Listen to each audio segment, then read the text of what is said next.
So ayun mga brab, what's up sa inyo lahat? Ngayon wala nang intro mga brab. Meron sa akin nag-message, nagtanong kung paano nga ba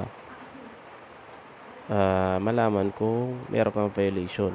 So siyempre una sa lahat dapat naka-registered ka sa inyong LT or portal. So lahat naman siguro tayo, lahat naman na kumuha ng motor ay meron tayong LTO portal. So sa mga hindi pa nakakaalam kung paano malaman kung meron kang violation, so tara, panoorin nyo tong video na to at tapusin nyo. So ayan mga brab.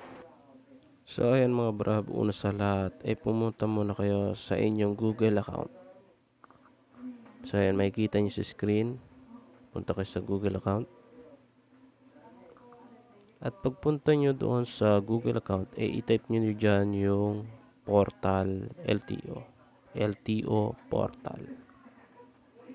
So yan, yung unang-una i-click nyo kaagad yan. So ayan, makikita nyo yung ganyang itsura and i-log in nyo yung inyong account. Napakadali lang yan mga brab. So hanapin mo lang dyan yung violation, ayan.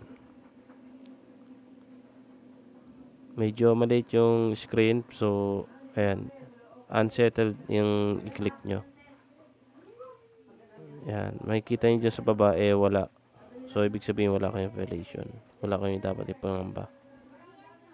Kasi pagka meron nyo ng violation dyan yung makikita sa baba.